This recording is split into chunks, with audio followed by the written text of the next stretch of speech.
ಪ್ರೀತಿಯ ಸ್ನೇಹಿತರೆ, ಇವತ್ತು ಕಡುಬು ಮಾಡಿದ್ದೀನಿ. ಹವೆಯಲ್ಲಿ ಬೇಯಿಸುವಂಥ ಕಡುಬನ್ನು ಮಾಡೋ ವಿಧಾನ ಸಂಪೂರ್ಣವಾಗಿ ತೋರಿಸಿದ್ದೀನಿ. ವಿಡಿಯೋನ ಎಲ್ಲ ಸ್ಕಿಪ್ ಮಾಡದೆ ಸಂಪೂರ್ಣವಾಗಿ ನೋಡಿ, ಲೈಕ್ ಮಾಡಿ, ಶೇರ್ ಮಾಡಿ, ನನ್ನ ಚಾನಲ್ನ ಸಬ್ಸ್ಕ್ರೈಬ್ ಮಾಡಿಕೊಂಡು ನಿಮ್ಮ ಸಂಪೂರ್ಣ ಪ್ರೋತ್ಸಾಹ ಬೆಂಬಲವನ್ನು ಕೊಡಬೇಕು ಅಂತ ಕೇಳ್ಕೊತೀನಿ. ಮತ್ತೆ ಯಾಕೆ ತಡ, ಬನ್ನಿ ವಿಡಿಯೋ ಕಂಟಿನ್ಯೂ ಆಗುತ್ತೆ. ನೀವು ಸಂಪೂರ್ಣವಾಗಿ ನೋಡಿ. ಮನೆಯಲ್ಲಿ ಈಗ ಹೆಂಗಿದ್ರು ಮಳೆ ಬೀಳ್ತಾ ಇದೆ, ಬಿಸಿ ಬಿಸಿಯಾಗಿ ಕಡುಬುಗಳನ್ನ ಮಾಡ್ಕೊಂಡು ತಿಂದರೆ ಸಖತ್ತಾಗಿರುತ್ತೆ ಅಲ್ವಾ? ಬನ್ನಿ, ತಡ ಯಾತಕ್ಕೆ, ವಿಡಿಯೋ ಕಂಟಿನ್ಯೂ ಆಗುತ್ತೆ. ಹಾಯ್, ಹಲೋ, ನಮಸ್ತೆ, ಶುಭೋದಯ ಸ್ನೇಹಿತರೆ, ಹೇಗಿದ್ದೀರಾ? ನೀವೆಲ್ಲರೂ ಚೆನ್ನಾಗಿದ್ದೀರಾ ಅಂದ್ಕೊಂಡು ನಾನು ಇವತ್ತಿನ ಕಾರ್ಯಕ್ರಮವನ್ನು ಪ್ರಾರಂಭ ಮಾಡ್ತಾಯಿದ್ದೀನಿ. ನಾನು ನೋಡಿ ಇಲ್ಲಿ ಅಕ್ಕಿ ತರಿಯನ್ನು ತೊಗೊಂಡಿದ್ದೆ. ಈ ಗ್ಲಾಸ್ನಲ್ಲಿ 2.5 ಗ್ಲಾಸ್ ಅಳತೆಯ ಅಕ್ಕಿ ತರಿಯನ್ನು ತೊಗೊಂಡು ಹದವಾಗಿ ಹುರ್ಕೊಂಡಿದ್ದೀನಿ. ಇದಕ್ಕೆ ತುಪ್ಪ ಆಗಲಿ ಎಣ್ಣೆ ಆಗಲಿ ಏನನ್ನು ಹಾಕದೆ ಹಾಗೆ ಡ್ರೈ ರೋಸ್ಟ್ ಮಾಡ್ಕೊಳ್ಳಿ.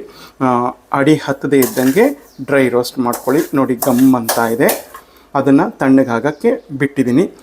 ನೋಡಿ ಸ್ನೇಹಿತರೆ, ಇಲ್ಲಿ ಈ ಕಡೆ ಈ ಸ್ಪೂನ್ನಲ್ಲಿ 3 ಸ್ಪೂನು ಬೇಸಿನ್, ಅಂದರೆ ಈ ಕಡಲೆ ಹಿಟ್ಟು ಬೋಂಡ ಎಲ್ಲ ಮಾಡ್ತೀವಲ್ಲ, ಅದನ್ನು ಹಸಿ ವಾಸನೆ ಹೋಗೋವರೆಗೂ ಸಣ್ಣ ಉರಿಯಲ್ಲಿ ಹುರಿದಿಟ್ಕೊಂಡಿದ್ದೀನಿ.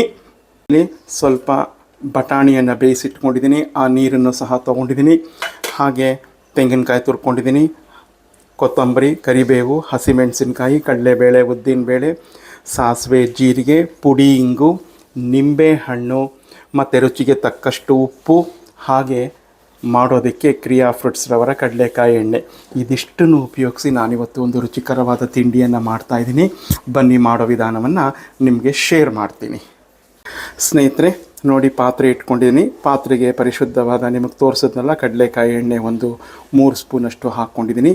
ಇಲ್ಲಿ ನೀವು ಒಗ್ಗರಣೆಗೆ ಶುಂಠಿ, ಈರುಳ್ಳಿ ಏನು ಬೇಕಾದರೂ ಬಳಸ್ಬೋದು, ಬಟ್ ನಾನು ಅದೇನನ್ನು ಬಳಸ್ತಾ ಇಲ್ಲ. ಸ್ನೇಹಿತರೆ ನೋಡಿ, ಎಣ್ಣೆ ಕಾದು ಬಂದುಬಿಟ್ಟಿದೆ. ನಾನು ಇಲ್ಲೇನೋ ಕೆಲಸ ಮಾಡ್ತಾಯಿದ್ದೆ, ಈಗ ಚಿಟಪಟ ಅಂತ ಸಿಡಿತಾ ಇದೆ. ಹಾಗೆ ಕಡಲೆಬೇಳೆ, ಉದ್ದಿನಬೇಳೆನ ಹಾಕ್ಕೊಂಡಿದ್ದೀನಿ. ಸ್ಟೋವ್ನ ಲೋ ಫ್ಲೇಮಲ್ಲಿ ಇಟ್ಕೊಂಡಿದ್ದೀನಿ. ಈಗ ಇದನ್ನು ಸ್ವಲ್ಪ ರೋಸ್ಟ್ ಮಾಡ್ಕೊಂಬಿಡೋಣ. ಕಡಲೆಬೇಳೆ, ಉದ್ದಿನಬೇಳೆ ಎಲ್ಲ ಹುರಿದಿದ್ದಾಗಿದೆ. ಈಗ ಹಸಿಮೆಣಸಿನ್ಕಾಯಿ, ಇದು ನಿಮ್ಮನೆ ಖಾರಕ್ಕೆ ಅನುಗುಣವಾಗಿ ನೀವು ಹಾಕ್ಕೊಳ್ಳಿ. ಮತ್ತು ಕರಿಬೇವು. ಸ್ನೇಹಿತರೆ ನೋಡಿ, ನಾನು ಈ ಗ್ಲಾಸ್ನಲ್ಲಿ 2.5 ಗ್ಲಾಸ್ ತೊಗೊಂಡಿದ್ದೆ. ಈ ಕಾಳು ಬೇಯಿಸಿದಂಥ ನೀರನ್ನು ಸೇರಿಸ್ದಂಗೆ ನಾನು 7.5 ಗ್ಲಾಸ್ ನೀರು ತೊಗೊಂಡಿದ್ದೀನಿ. 1 ಗ್ಲಾಸ್ ಅಕ್ಕಿ ತರಿಗೆ 3 ಗ್ಲಾಸ್ ನೀರು. ನೀವು ಯಾವುದೇ ಗ್ಲಾಸ್ ಅಳತೆಯಲ್ಲಿ ತೊಗೊಳ್ಳಿ, ಅದರಂಗೆ 7.5 ಗ್ಲಾಸ್ ತೊಗೊಂಡಿದ್ದೀನಿ. ಈ 7.5 ಗ್ಲಾಸ್ ನೀರಿನಲ್ಲೇ ನಾನು ಸ್ವಲ್ಪ ಹುರಿದಿಟ್ಕೊಂಡಿದ್ದಂಥ ಕಡಲೆ ಹಿಟ್ಟಿಗೆ ನೀರು ಹಾಕ್ಕೊಂಡು ಗಂಟಿಲ್ಲದೆ ಇದ್ದಂಗೆ ಎಲ್ಲ ಮಿಕ್ಸ್ ಮಾಡಿ ಇಟ್ಕೊಂಡಿದ್ದೀನಿ. ಈಗ ನೋಡಿ, ಇದೆಲ್ಲ ರೋಸ್ಟ್ ಆಗಿದೆ. ಸ್ಟವ್ನ ಕಡಿಮೆ ಇಟ್ಕೊಳ್ಳಿ. ಈಗ ನಾನು ನೀರನ್ನು ಹಾಕ್ಕೊತಾ ಇದ್ದೀನಿ. ಸ್ನೇಹಿತರೆ, ನೀರು ಹಾಕಾದ್ಮೇಲೆ ರುಚಿಗೆ ತಕ್ಕಷ್ಟು ನಾನಿಲ್ಲಿ ಕಲ್ಲುಪ್ಪನ್ನು ಬಳಸ್ತಾ ಇದ್ದೀನಿ. ನಮ್ಮ ಮನೆಯ ರುಚಿಗೆ ಅನುಗುಣವಾಗಿ ನಾನು ಹಾಕ್ಕೊಂಡಿದ್ದೀನಿ. ಸ್ನೇಹಿತರೆ ಕ್ಷಮಿಸಿ, ನಾನು ಬಟಾಣಿಯನ್ನು ಹಾಕೋದು ಮರೆತುಬಿಟ್ಟಿದ್ದೆ. ಈಗ ಹಾಕ್ತಾಯಿದ್ದೀನಿ, ಏನು ತೊಂದರೆ ಇಲ್ಲ, ಯಾಕೆಂದರೆ ನಾನು ಬೇಯಿಸಿಟ್ಕೊಂಡಿದ್ನಲ್ಲ, ಆದ್ದರಿಂದ ಈಗ ಹಾಕ್ತಿದ್ದೀನಿ. ಇಲ್ಲ ಅಂತಂದರೆ ನೀವು ಒಗ್ಗರಣೆಯಲ್ಲೇ ಹಾಕ್ಕೊಂಡು ಬಾಡಿಸ್ಕೋಬೇಕಾಗತ್ತೆ. ನೋಡಿ, ಈಗ ಕುದಿ ಬರ್ತಾ ಇದೆ. ಈ ಸಮಯದಲ್ಲಿ ನೀವು ಉಪ್ಪು ಎಲ್ಲ ನೋಡ್ಕೊಳ್ಳಿ, ಕರೆಕ್ಟಾಗಿದೆ ಅಂತ. ನಾನು ನೋಡಿಕೊಂಡೆ, ಕರೆಕ್ಟಾಗಿದೆ. ಈಗ ಏನು ಮಾಡ್ತೀನಿ ಅಂದರೆ, ನಾನು ತುರಿದಿಟ್ಕೊಂಡು ಹೆಚ್ಚಿಟ್ಕೊಂಡಿರ್ತಕ್ಕಂಥ ಕೊತ್ತಂಬರಿ ಸೊಪ್ಪು, ಕರಿಬೇವು, ತೆಂಗಿನಕಾಯಿ ಎರಡನ್ನೂ ಹಾಕ್ಕೊತಾ ಇದ್ದೀನಿ. ತೆಂಗಿನಕಾಯಿ ಇದಕ್ಕೆ ಎಷ್ಟು ಹಾಕಿದ್ರೂ ನಡೆಯುತ್ತೆ, ತುಂಬ ಚೆನ್ನಾಗಿರುತ್ತೆ. ನಾನು ಆ್ಯಕ್ಚುಲಿ ತೆಂಗಿನಕಾಯಿನ ಉಪಯೋಗಿಸಲ್ಲ, ಬಟ್ ಈ ತಿಂಡಿಗೆ ತೆಂಗಿನಕಾಯಿ ಮಸ್ಟ್ ಆ್ಯಂಡ್ ಶುಡ್ ಬೇಕೇ ಬೇಕು, ಅದಕ್ಕೋಸ್ಕರ ಹಾಕ್ತಾಯಿದ್ದೀನಿ. ನಂತರ ನಾನು ನಿಮಗೆ ತೋರಿಸಿದ್ನಲ್ಲ ಕಡಲೆ ಹಿಟ್ಟು ಹುರ್ಕೊಂಡು ಇಟ್ಕೊಂಡಿದ್ದು, ಆ ಕಡಲೆ ಹಿಟ್ಟಿಗೆ ನೀರನ್ನು ಹಾಕಿ ಗಂಟು ಬರದೇ ಇದ್ದಂಗೆ ಮಾಡಿಕೊಂಡು ಇದಕ್ಕೆ ಹಾಕ್ಕೊತಾ ಇದ್ದೀನಿ. ಏನಕ್ಕೆ ಹಾಕ್ಕೋಬೇಕು ಅಂದರೆ, ಇದಕ್ಕೊಂದು ಟೆಕ್ಸ್ಚರ್ ಬರುತ್ತೆ. ಮತ್ತು ನಿಮಗೆ ಇದು ಎಲ್ಲೂ ನಾವು ತಿಂಡಿ ಮಾಡಬೇಕಾದ್ರೆ ಅದು ಮುರಿಯೋದಿಲ್ಲ, ನಾವೇನೇ ಮಾಡಿದ್ರೂ ಅದು ಕಟ್ಟಾಗೋದಿಲ್ಲ. ಈಗ ಇದಕ್ಕೆ ಏನು ಮಾಡ್ತೀನಿ ಅಂದರೆ, ನಾನು ಹುರಿದಿಟ್ಕೊಂಡಿರ್ತಕ್ಕಂಥ ಅಕ್ಕಿ ತರಿಯನ್ನು ಹಾಕಿ ನಂತರ ನಿಮಗೆ ಶೇರ್ ಮಾಡ್ತೀನಿ.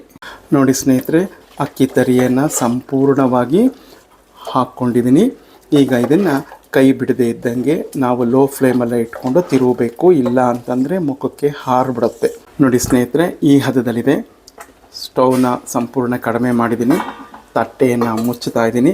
ಇದ್ರ ಮೇಲೆ ಒಂದು ನೀರಿನ ಚಂಬನ್ನು ಇಟ್ಬಿಡ್ತೀನಿ. ನೋಡಿ ಸ್ನೇಹಿತರೆ, ನೀರು ತುಂಬಿರ್ತಕ್ಕಂಥ ಚಂಬನ್ನು ಇಟ್ಟು ದಮ್ ಕಟ್ಟಿದ್ದೀನಿ. ಈಗ ಸ್ಟವನ್ನು ಆಫ್ ಮಾಡ್ತಾ ಇದ್ದೀನಿ. ಒಂದು 10 ನಿಮಿಷ ಬಿಟ್ಬಿಡೋಣ, ಮಿಕ್ಕಿದ ಕೆಲಸ ನೋಡ್ಕೊಳ್ಳೋಣ. ಸ್ನೇಹಿತರೆ, ಒಂದು 10 ನಿಮಿಷ ಆಗಿದೆ, ತೆಗಿತಾ ಇದ್ದೀನಿ. ನೋಡಿ ಈಗ ಇದು ಆಗಿದೆ, ಗಟ್ಟಿಯಾಗಿದೆ.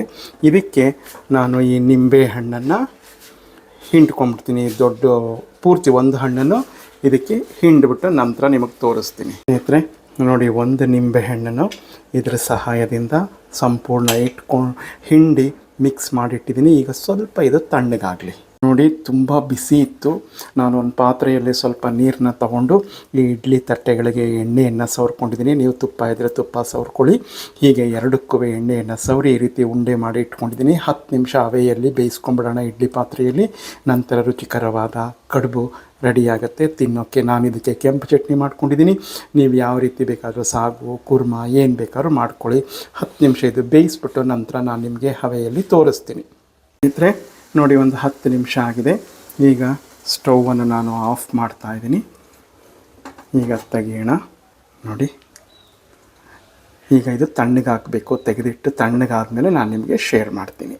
ಸ್ನೇಹಿತರೆ ನೋಡಿ, ತಣ್ಣಗೆ ಸ್ವಲ್ಪ ಬಿಸಿ ಕಡಿಮೆ ಆಗಿದೆ. ನೋಡಿ ಹೇಗಿದೆ ಅಂತ. ಎಲ್ಲೂ ಬಿರುಕು ಬರಲ್ಲ, ಒಡೆಯಲ್ಲ. ಹವೆನಲ್ಲಿ ಬೇಯಿಸಿದ್ರೆ ನೀವು ಅಕ್ಕಿ ಹಿಟ್ಟು ತಪ್ಪಿದ್ರೆ ಈ ಕಡಲೆ ಹಿಟ್ಟನ್ನ ಸ್ವಲ್ಪ ಡ್ರೈ ರೋಸ್ಟ್ ಮಾಡಿಕೊಂಡು ಹಾಕಿದ್ರೆ ಈ ರೀತಿ ತುಂಬ ಚೆನ್ನಾಗಿ ಬರುತ್ತೆ. ನಿಮಗೆ ಎಲ್ಲೂ ಹವೆನಲ್ಲಿ ಇದು ಬಿರುಕು ಬಿಡಲ್ಲ, ಒಡೆಯೋದಿಲ್ಲ. ನೋಡಿ, 2 ಪ್ಲೇಟಲ್ಲೂ ಎಲ್ಲೂ ಹವೆನಲ್ಲಿ ಬಿರುಕು ಬಂದಿಲ್ಲ. ಆದ್ದರಿಂದ ನಾವು ಸ್ವಲ್ಪ ಅಕ್ಕಿ ಹಿಟ್ಟನ್ನು ಮತ್ತು ಅಥವಾ ಕಡಲೆ ಹಿಟ್ಟು ಎರಡರಲ್ಲಿ ಒಂದನ್ನು ನೀವು ಡ್ರೈ ರೋಸ್ಟ್ ಮಾಡ್ಕೊಂಡು ಹಾಕ್ಕೊಳ್ಳಿ. ಮಾಡ್ತೀರಾ ಅಲ್ವಾ? ಮಾಡಿ ನನಗೆ ಈ ರೀತಿ ತಿಳಿಸಿ ಹೇಗಿತ್ತು ಅಂತ. ನಾನು ಇದಕ್ಕೆ ಕೆಂಪು ಚಟ್ನಿಯನ್ನು ಮಾಡ್ಕೊಂಡಿದ್ದೀನಿ. ನನಗೆ ತುಂಬ ಇಷ್ಟ. ನಿಮಗೆ ಬೇಕಿದ್ದರೆ ನೀವು ಏನು ಬೇಕಾದರೂ ಮಾಡ್ಕೊಳ್ಳಿ. ಸ್ನೇಹಿತರೆ ನಾನು ಕಡುಬು ತಿಂಡಿ ತಿನ್ನೋಕೆ ಕೂತ್ಕೊಂಡಿದ್ದೀನಿ. ನೋಡಿ, ಎಲ್ಲೂ ಹೊಡೆಯೋಲ್ಲ. ಎಷ್ಟು ಚೆನ್ನಾಗಿರುತ್ತೆ ಅಂತಂದರೆ ಸೂಪರಾಗಿರುತ್ತೆ. ನಾನು ಮಾಡಿರೋ ವಿಧಾನದಲ್ಲೇ ತೋರಿಸಿರೋ ವಿಧಾನದಲ್ಲೇ ಮಾಡ್ಕೊಳ್ಳಿ, ಸಖತ್ತಾಗಿರುತ್ತೆ.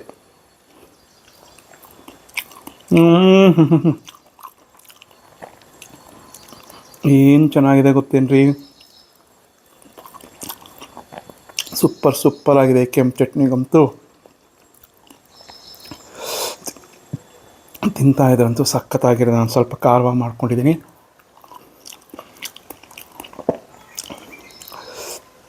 ನೀವು ಮಾಡ್ಕೋತೀರ ಅಲ್ವಾ?